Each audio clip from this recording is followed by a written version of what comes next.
అల్లూరి జిల్లా పాడేరు ఐటీడీ ఎదుట జేఏసీ ఆధ్వర్యంలో నిర్వహిస్తున్న రిలే దీక్షకు మద్దతు తెలుపుతూ రామారావు ద్వారా చేస్తున్నటువంటి సేవలను కొనియాడుతున్న గిరి జాగృతి ఫౌండర్ మోరి సింహాచలం. ఎంతో మంది కృషి, ఆ కృషికి మీరు ఈరోజు మనం అందరూ తెలుసు ఫంక్షన్స్ అని ఇంకోటని తిరుగుతున్న రోడ్డు మీద కానీ ఒక 5 నిమిషాలు వచ్చి సంఘీభావం తెలియజేస్తే పాపం ఆయన రామారావు దొర గారు ఉద్యోగం మేమంతా ఒకటే ఉద్యోగం ఆయన మా బ్యాచ్లో టీచర్గా వస్తే మానేశారు. వద్దు, నేను ఇంకా ఉద్యోగంలో ఉండిపోతాను. ఆయనకి ఉద్యోగం కోసం ఉద్యమం చేస్తున్నారు. ఎందరో నిరుద్యోగులకు ఉపాధి కల్పించాలి, ఉద్యోగాలు రావాలి, మన ఉద్యోగాలు మనం సాధించాలి.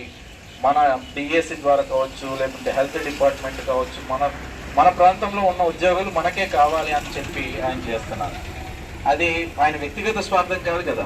కాబట్టి ఇటు వెళ్ళేవారు, అటు వెళ్ళేవారు, ఊర్లో ఉన్నవాళ్ళు కాలక్షేపం సెల్ ఫోన్లో టీవీల్లో చేసే బదులు ఒక్క గంట, రోజుకొక గంట, రోజుకొక మండలం వచ్చి కూర్చున్న ఇంకా బాగుంటుందమ్మా అని ఇది.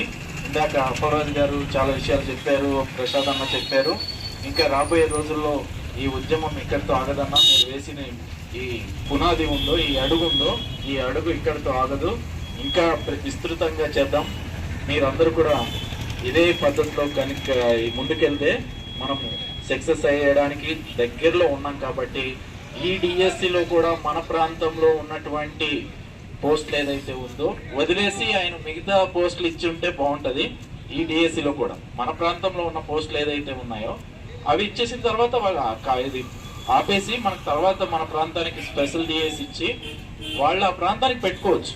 కాబట్టి ఆ జనరల్ డిఎస్సి వాళ్ళకి ఏర్పాటు చేసేసి మన ప్రాంతంలో ఉన్న పోస్టులు మాత్రం ఫిల్ చేయకుండా ఆపేస్తే మంచిదని కోరుకుంటూ, దానికోసం నా వంతు కూడా నా ప్రయత్నాలు, నేను కలిసిన వాళ్ళకెల్లా కాగితాలు ఇవ్వడం, ఏదో ఒకటి చేస్తూనే ఉన్నాము. నా మనసంతా ఇక్కడే. కాబట్టి ఎక్కడున్నా సరే మన ప్రాంత అభివృద్ధి కోసమే పనిచేస్తాం. కాబట్టి ఈ ఉద్యమానికి సంపూర్ణ మద్దతు తెలియజేస్తూ మీకు మన ఉద్యమానికి సంపూర్ణంగా ఎల్లవేళలు తోడు నీడగా ఉంటామని కోరుకుంటూ ఈ అవకాశం ఇచ్చినటువంటి సభాధ్యక్షులు రామారావు దొర గారికి మనస్ఫూర్తిగా అభినందిస్తూ సెలవు తీసుకుంటున్నాను.